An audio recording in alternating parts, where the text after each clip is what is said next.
Hey everyone, welcome back to another edition of the Wealthologist Live. I am Chris Hobart, the Wealthologist, and as always, I am joined by the one and only Jacob Woodrum, our lead investment strategist at Hobart Wealth. Jacob, as always, good to see you. Yeah, good to see you too, Chris. I Good see to you be most here. days, so Yeah. it's good to see you. While we let some folks come in, Yeah. we always like to kind of talk about what we're doing. And the good thing Mm. is, sometimes I feel like I hog this, and I'm like, this Nah. is what's going on.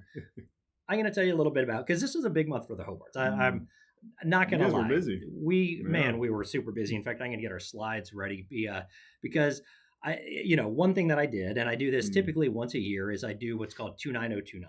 And that's where I repeatedly torture myself by climbing a mountain multiple times until I reach the equivalent of 29,029 feet of elevation gain. This year I did it in Aspen. Yep. Um, I'll tell you what, altitude. This was You the said that highest. was a killer. We started at 8,000 Yeah. feet of altitude and went up to about 11,300. So a lot of people had trouble with it. Yeah. But this is the equivalent of climbing Mount Everest, at least in distance, and obviously we're not on oxygen and all that stuff. But each route was 3 miles. Each climb was about 3,300 feet. Man, this guy's a beast. That's for sure. People look at me and they're like, "Not that guy." It's one of those incredible experiences. Yeah. A really neat thing was one of the founders of this experience. He holds 11 world records, and one is he's the first person to ever go across Antarctica self-supported.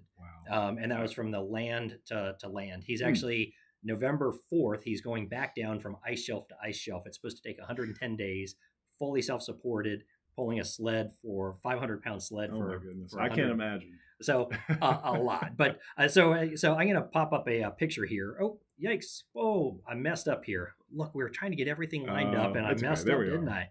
I'll pop up a picture here because it's kind of funny because I was loaded with electrolytes, and you look at that one picture of me. This is right after I finished.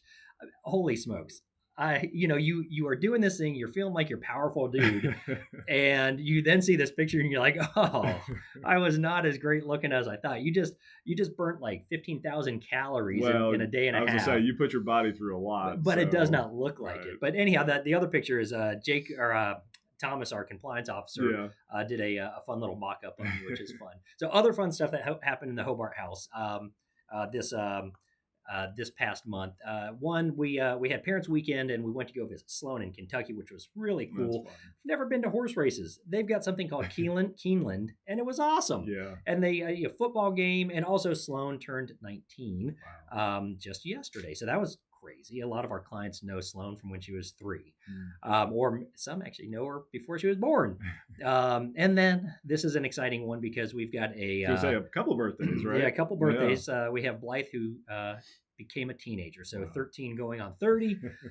So a lot of good stuff. But we've talked about this before. You're at a different stage of life. Oh, yeah. You and your family took a different adventure. We did, which was to Dollywood. Yeah, right? I went to Dollywood. So that's your crew up there. Yeah, there's my crew. So Grayson, our 6-month-old, and then it was a lot of fun. My mom and dad came, and you can see my sister there and her kids. So we had a great time. We were riding a lot of kiddie rides this time around. Not too many roller coasters. Caden did love the choo choo train though. That was the Dollywood Express was the big hit. The Dollywood Express, of course, that's always the big hit. There's nothing like you mentioned roller coasters, obviously kiddie rides, but when you're a little kid, those little rides can still feel pretty shocking, and that's sometimes how the market feels, sometimes how the Fed feels. In fact, Corey just flashed us a sign that what just happened. The Fed officially dropped rates by 25 points. Yep. So that's 0.25%. Yeah, 0.25%. So we were kind of calling that. Yeah. But you and I, we've been watching the markets, and we've been riding the wave this month. It seems like there's been a lot of good momentum, some good news, and some different things. But we're going to do the 3-2-1. Yep. And for those of you that are new here, here's how the 3-2-1 works.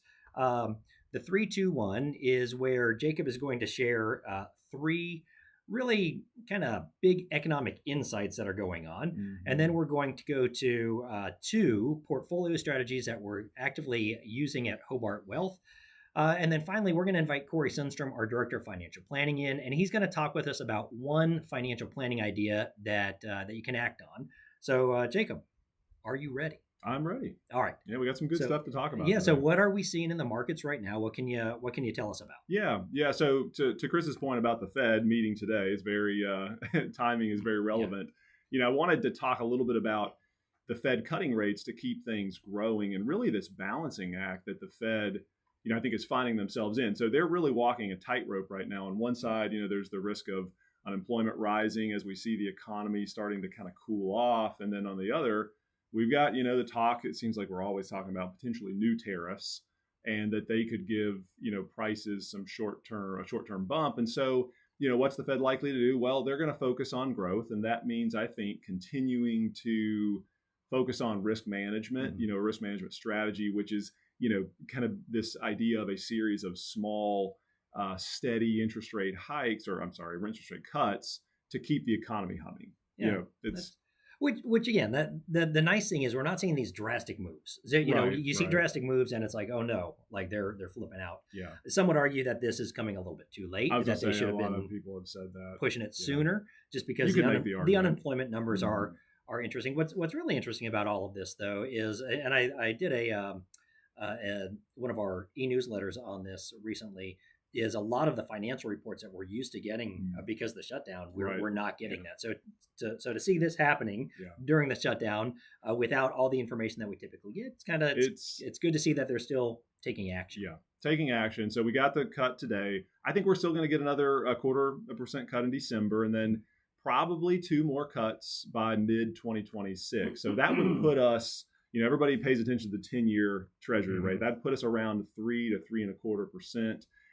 Think of this as the Fed kind of fine tuning the engine. We're not hitting the brakes, Mhm. but the goal is to keep businesses investing. They want us consumers still spending, job market stable. So really, in short, I think the Fed's message is clear. It's better to act in their minds, act early. Again, some Mhm. people would say, well, maybe this was not an acting early, but act early, support the growth, and then to wait. They don't want to wait too long and let growth stall. Yeah, and they've also got to be careful about inflation, right? Yeah.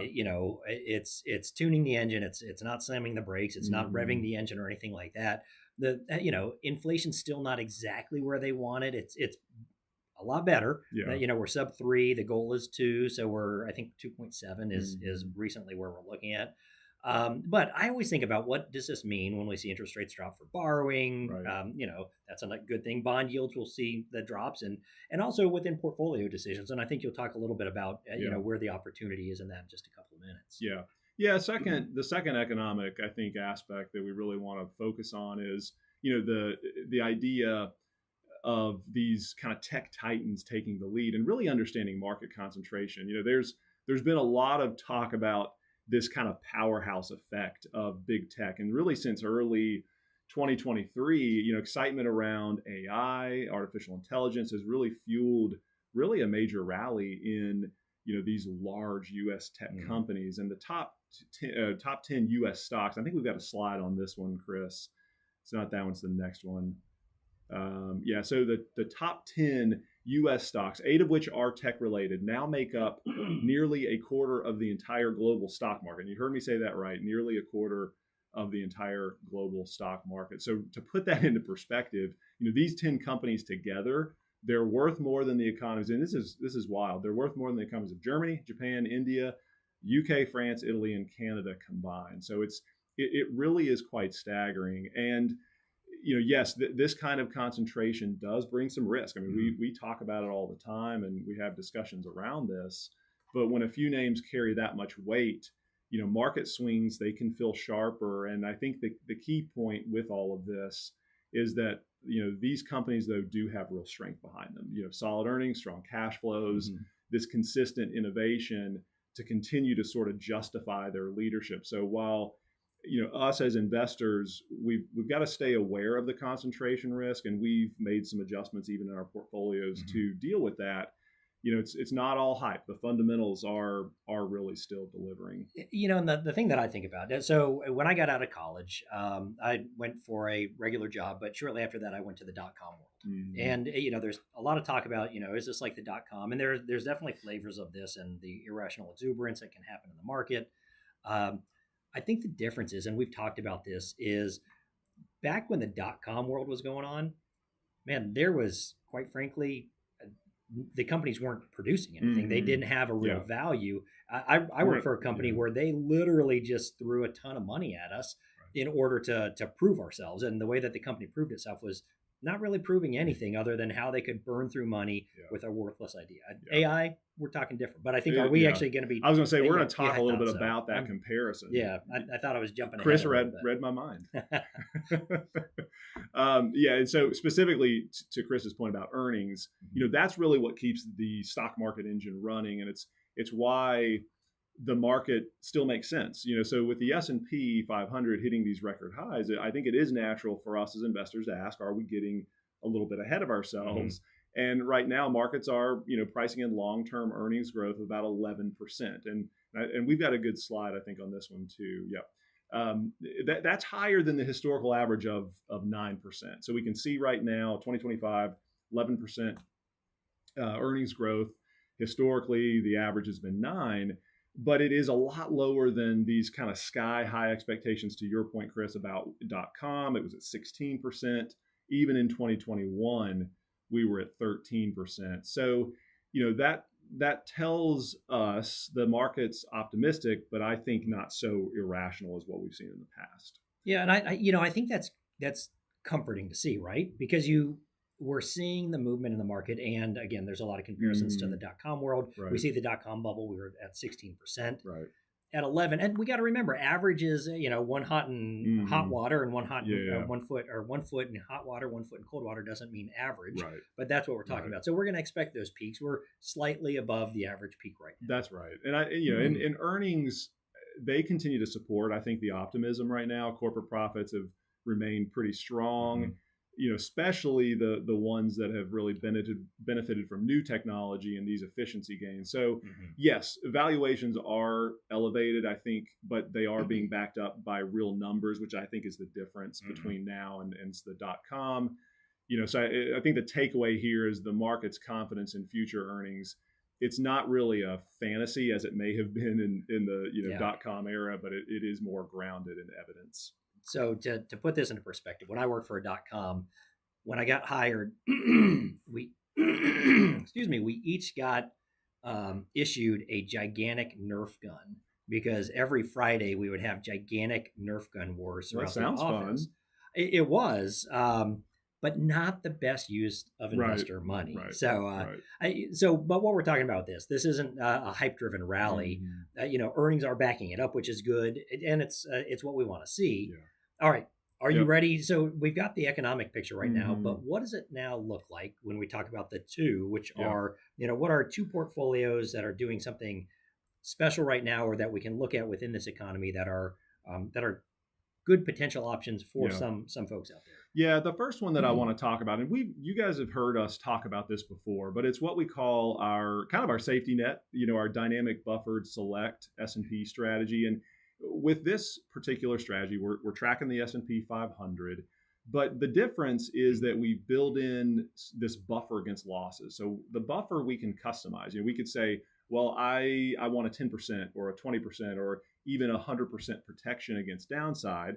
Now, Chris, you know this as most of us do. The trade-off with that is that if we buffer some of the downside, that's going to limit some of our upside. But it does allow for growth potential still. So I think this is really a great fit for someone who wants to stay invested, in the stock market, but we don't really want to take all the full risk and volatility. So it's kind of like putting that safety net under our investment. We're still kind of balancing on the tightrope, but now we've defined really how much of the fall we're willing to take. Yeah, and with that, we still have liquidity, right? Right. And I think that's the important thing here is historically when you wanted to do something like this, and you can still do this, but it would come at the cost of liquidity. Yeah. With something like this, you can put some kind of those guardrails as to how much you're willing or able to lose. And by doing that, again, you're going to cap your upside a little bit, but you're still going to maintain liquidity, which is different than what we've seen in the past. Yep. And I think it allows us to participate in the market, set those guardrails to manage our risk, but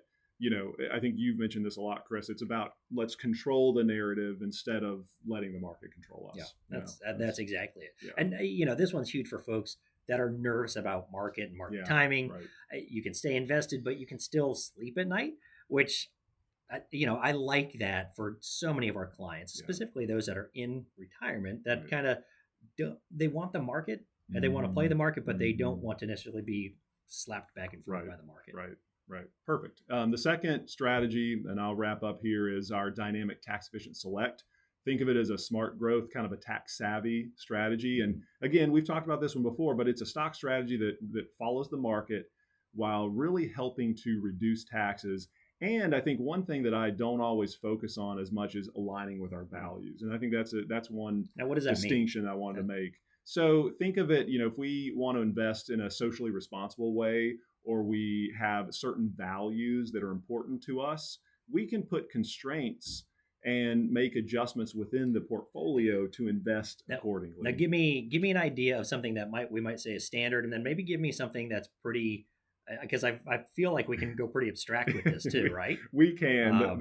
So the one that stands out to me, if we said, hey, I don't want to hold any gun stocks, I don't want any exposure to defense or guns or anything like that, we could easily make that change. A very random selection is we don't want to invest in whale blubber. Okay, so it's a thing. It is a thing. I didn't realize whale blubber was represented in the S&P 500. That would be interesting to find out what's coming away. Yeah. All to say, you can, with this portfolio, you can be very specific if there's something that does not fit, but you're still tracking with the S&P. Yeah. But then on top of that, and the piece that's really important is you have that tax efficiency built in there as well. Yes, and I think that's the piece that's really important. The main goal of the strategy is to track the index, and to track if we have specific rules set in place from a value or socially responsible perspective. But the impact from a tax loss harvesting perspective has been huge for our clients this year and last year. It's been really impactful. So we can customize it. It's a great tool, really, to take advantage of the volatility in the markets too, which has been really nice to see this year. And this is one of my favorite conversations. Whenever Jacob brings this up, or anybody in the office brings it up, usually we have a conversation, a general conversation around maybe how it's impacted a client. Mm-hmm. So maybe are you able to share a general concept of? I know we've talked recently about a few different scenarios that I just thought it was really compelling because again, you're getting the growth associated with the market, but you're getting the tax loss harvesting, which again, if you're just going to an ETF or mutual fund, you're losing that. In fact, you might be getting zapped with taxes where we're actually banking tax losses to help you in the future, which is just brilliant. If you're not, I mean, that justifies right there. Any fee charge. Well, I was going to say, I think that maybe a quick example, last year markets were up 25, 26%.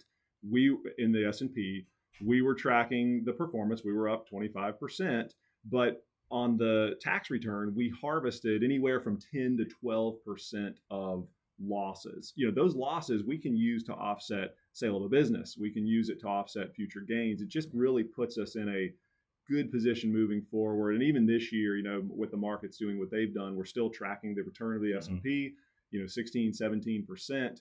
But we're harvesting losses in the neighborhood of 5, 7, 8% so far this year. So it's really just been a very powerful approach.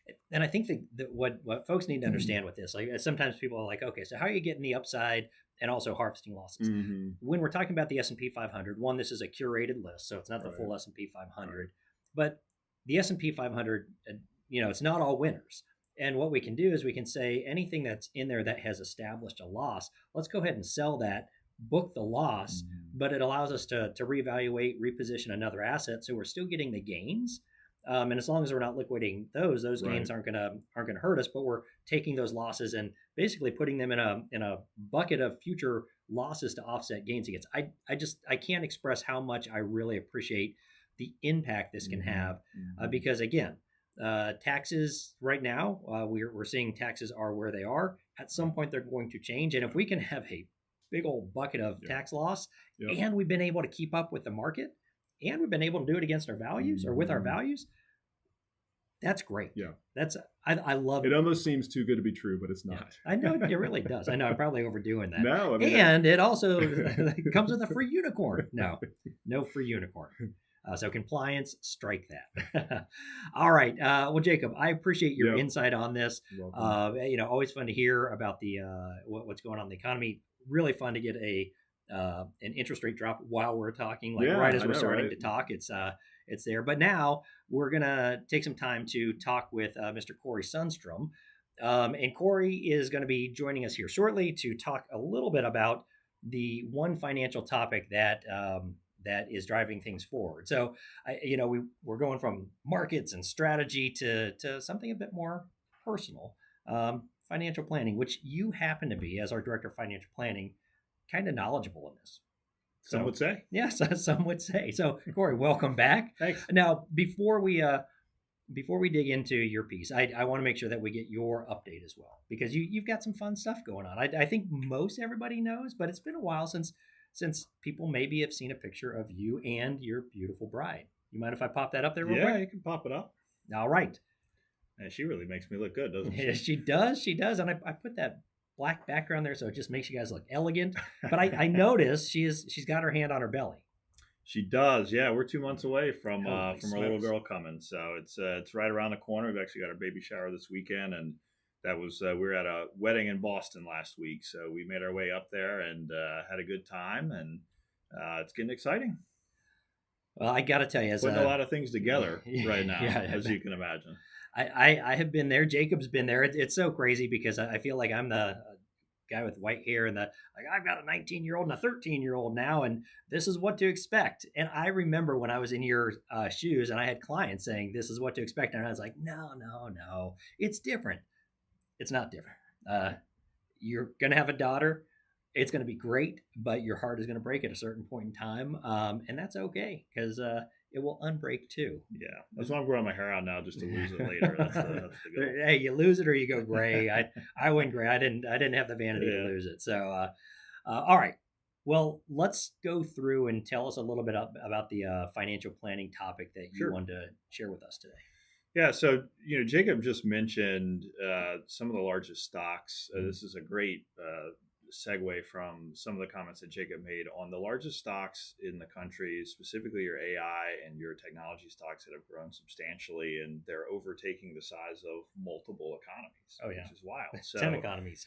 Yeah, which is it's crazy to think, but if you really look at it, there's a lot of people that are out there. Number one, because the market has been so great over the last 3 years, and these particular investments have increased significantly in value.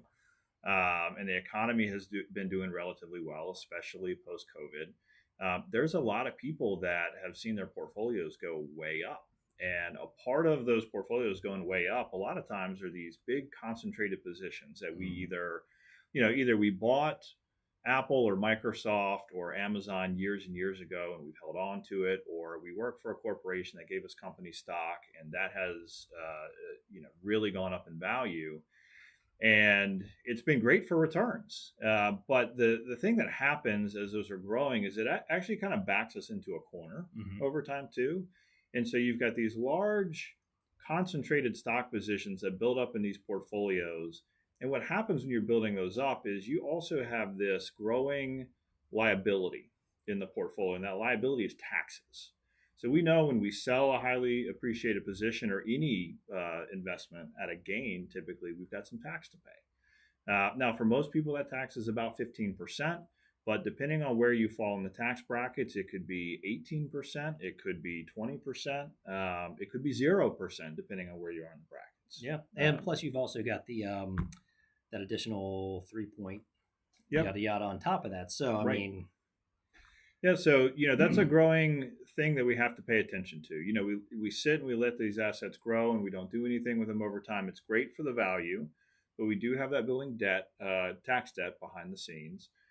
The other thing that happens, though, is a lot of these positions that have grown significantly in value typically tend to be our highly volatile positions. So if we think about tech stocks, if we think about the meteoric rise of, say, NVIDIA, If we have a big correction in the market or regulations change or the perception of AI changes, these are things that are probably going to sink back in value quicker than everything else.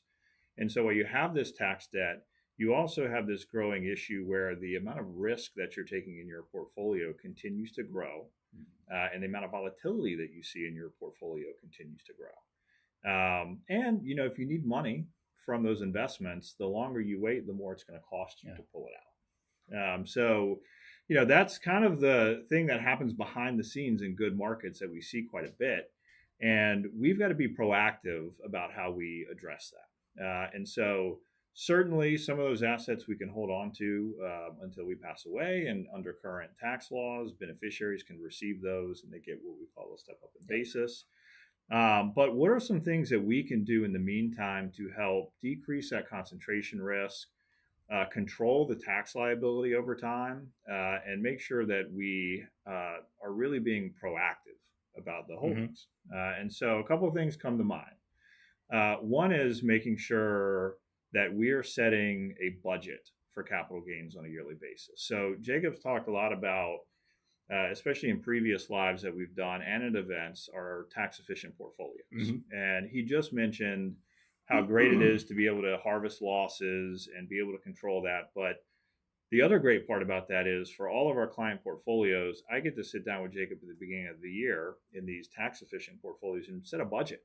We get to say, okay, Mr. and Mrs. Smith, here's their tax brackets. Here's where Medicare kicks in. Here's where their new income bracket kicks in. How much in capital gains can we accept and still be in a reasonable tax bracket? So we want to make sure we set a budget. And if our goal is to decrease some of our exposure to these highly appreciated stocks, we want to do so in a measured action on a yearly basis so we don't get stuck with a big fat bill in the future. Secondly is doing some stage sells. And all that means is we don't have to liquidate out of NVIDIA because we're scared of where it may go. Maybe there are certain price targets that we put out there that say, if it hits this price, we'll liquidate a portion of the investment. Maybe that fits within our budget that we established, but it's not an all or nothing thing. We can do this in stages where we slowly decrease. We can either harvest losses in other parts of the portfolio, or we can limit our gains within our budget and just get out of a little bit at a time. And so that's a good way to slowly diversify.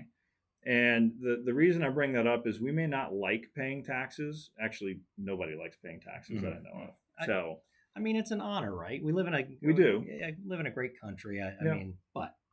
So, you have to balance this risk of, do I pay the 15% in capital gains tax, or am I willing to accept a 30 or 40% decrease in value in a bad market? And there's a trade-off there sometimes. Lastly, and a strategy that I really love is basically trading our capital gains for charity. So we call it the donate and replace strategy. And all we're talking about is taking highly appreciated stock. And if you're already doing charitable giving, so if you're giving to organizations on a yearly basis, understand that you can give highly appreciated investments to charities. If you give enough, you can get a tax deduction for that gift. And then the charities can then sell at no tax cost. That's beautiful. So it's donate and replace just means if we had NVIDIA go way up in value and we still want to hold it, we can gift it to charity that gets it out of our portfolio. And then technically we could turn around and repurchase the same amount of it. And our basis is now stepped up and we didn't have to pay any capital gains. So there are some creative ways. There's a little bit more to the tax side of it than just that we have to talk about. But if you're already charitably inclined, it's a great way to get those assets out of your estate to charity where they don't have to pay the tax. And I mean, you can even do that with land and things like that as well. I mean, I think that's what's nice about that. I really think this hits home for a lot of people these days, just because we're seeing, some heavy concentration. It makes me think of a client that we had, I can't say who we'll call him Mike, right? I was holding big tech stocks that he got back in early 2000s. Huge growth. We can understand that some tech companies since back then just, up 1,200%, but he hadn't touched it. And every time that our team talked with him, he'd say, I can't deal with that tax hit. Totally get it. Like you said, nobody wants to deal with taxes. But what the team did is we set a capital gains budget that allowed him to realize gains over several years, so stagger it out, which helped him stay under key tax thresholds. We also worked in a donor advised fund, which allows donating a portion of shares to reduce exposure and create a charitable legacy. Now, the rest, well, we use a price based trigger. Now, if the stock hits a set value, we automatically sold a defined slice. So today, he's got greater diversification, his tax bill is manageable, and he's funding causes that he cares about, all because we took emotion out of it and added a plan to it, which he really appreciates because he was kind of stuck. I think that's the power of, well, I know that's the power of strategic planning and a lot of what you and Andrew and the rest of the team take care of. Yep. So that's terrific. All right, are you ready? We are going to move on to the quick fire Q&A. Let me get everything queued up for us, and here we go. Let's see. There we go. So the way that this works is I have gotten 3 questions together for us, Corey. With the year end coming up, we kind of had a focus on all of that. So if you are ready, I'm going to throw these to you. You have, 10, 15, 20 seconds to answer the questions. First question is, should I accelerate charitable giving before 2026? That can be a great idea. The fact of the matter is standard deduction goes up, making it a little bit harder to give in any given year. So if you want to get the deductions in before those go up, go ahead and squeeze it into 2025. All right. Second, what's better, gifting cash or appreciated stock? To family, cash, but to charity, you should default to appreciated stock. That's perfect. All right. Last one. I'm 60. Can I use my IRA for charitable giving yet? You do have to wait until 70 and a half before you can start using your IRA for charitable giving. But using donor advised funds or giving appreciated stock, that's a way, a strategy to talk about pre 70 and a half. All right. Well, and if people have questions about that, whether you're a client of ours, obviously talk to your advisor here at the firm. If you're not a client of ours and you have some questions, always feel free to reach out. We're more than happy to talk with you. Again, we got Corey and Andrew really working directly with clients as senior wealth advisors. Jacob handles the portfolio. So if you have the portfolio questions, Jacob's always game to have conversations as well. Well, Corey, I appreciate the insight. And again, congratulations on the soon-to-be baby girl Sunstorm coming 2 months. 2 months. You might see me again on this before then. We'll see. I don't know. That's going to be cutting it close. All right, now it's time that we're going to move on to a segment that I love. It is the Hey Hobart segment of the day. And what we do here is we take a question from a client, and we give you the answer to it as clearly as we can. So our question today, it comes from Robert in Greensboro. And Robert said, what are some smart and creative ways to pass wealth to the next generation? That's a little bit what Corey was talking about, and maybe reduce taxes while I am at it. Well, I got to tell you, that's a great question, and I'm going to share with you some creative and maybe some tax smart strategies that we just love here. So one strategy that I've talked about for years, just about gifting wealth and knowledge to the next generation, is to build what we call a life stage portfolio for your grandkids. What that means is every year you buy a share or two of stock tied to where they are in life. So for example, at age 6, you buy maybe Disney or Hasbro. Age 13, maybe you're buying Apple or Nike or Netflix. And age 18, maybe you buy some specific ETFs or some diversified holdings. Now, by the time they're adults, they've got a great portfolio and they've learned how investing works. To me, this is a very powerful life lesson, one that you're passing on your knowledge to them. Second, and Corey talked a little bit about this, you can use appreciated stock for gifting. Again, writing checks in cash is ideal, but you can donate appreciated stocks instead, which means that if you're passing on the wealth to your family, you avoid capital gains taxes, but they get that. If you do this to charity, which is what we really would recommend, you're going to avoid capital gains, you're going to get the deduction, and you're going to pass more value along. There's also, number 3, something called qualified charitable distributions, or QCDs. This is if you're 70 and a half or older, you can give up to $108,000 directly from your IRA, income tax free. Now, this satisfies your RMD and can support causes that you care about, and it prevents ancillary taxes on your Social Security and things like that. So it's just a real nice, clean way to give directly your RMD to a church or charity or a 501c3. Something that I really think we should be considering right now is bunching your gifts before 2026. Now, why is that? Well, in 2026, rules change. The tax value of deductions may drop and new minimum thresholds come in. So if you're planning to give, what a lot of folks are thinking about is doing it now in 2025 and bunching it together so you can get more impact and more tax benefit. Something else to consider would be things called donor advised funds. This is one of our favorites because you get the tax deduction today when you put the money in the donor advised funds, and you can still direct the money to nonprofits later. So you get the tax deduction today, but you can distribute to those nonprofits later. So it's flexible, it's efficient, and quite frankly, it's just smart. Now, if any of these sound like something that you want to explore or you want to talk about a bit more, like I said before, just reach out to one of the advisors here at Hobart Wealth, or you can email us at heyhobart@hobartwealth.com, and we can help you through it and give you some guidance. All right, it is the end of October. We have got a rate cut that just happened. We've had some good information today from Jacob, from Corey, but this wraps up another edition of Wealthologist Live. Next month, we're going to dive into some year-end tax moves. We're going to talk a little bit about some seasonality that happens in the market and really how you can begin to position yourself smartly for 2026. Until then, there are two ways you can stay connected with us. You can sign up for our weekly e-newsletter. It goes out every Wednesday with insights, planning tips, and updates that you can use right away.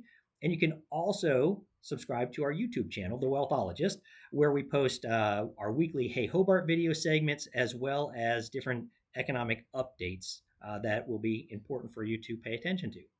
As always, if you got questions, send them to heyhobart@hobartwealth.com or reach out directly to your advisor here. Thanks for joining us, and we'll see you next month.